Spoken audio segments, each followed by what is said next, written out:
Thank you for your purchase of the 3-wheeled GoGo Elite Traveller scooter from Mobility Plus North Scottsdale. Today I will be demonstrating how to disassemble and assemble your 3-wheeled scooter. The first thing you want to do is to make sure that your scooter is powered off and that it's level with the ground. So let's begin. The first thing you want to do when disassembling is to put the seat down, lift it up from either side, and it comes right off. Next, the battery pack has a handle right here. Just lift it up and the battery pack pops right out.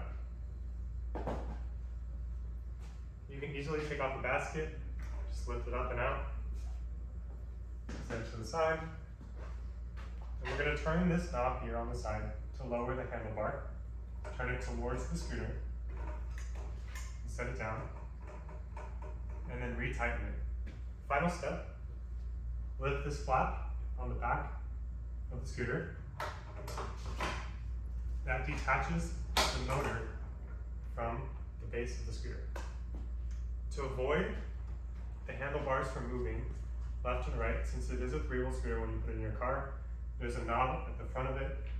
Push it in and turn, and that prevents the wheels from turning at all. And that's your scooter all disassembled and ready to put into your car. To reassemble your scooter, all you're going to do is do those steps in reverse.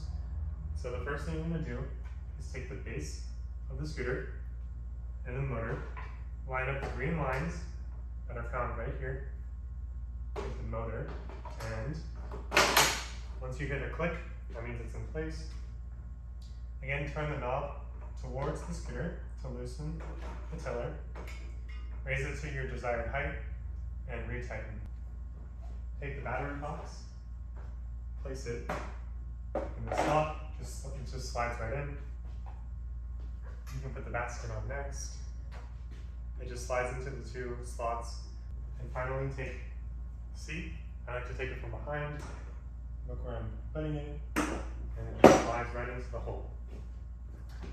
And then finally, turn the knob at the front to loosen the front wheels so you can go and turn the scooter, and that's your scooter all reassembled and ready to go.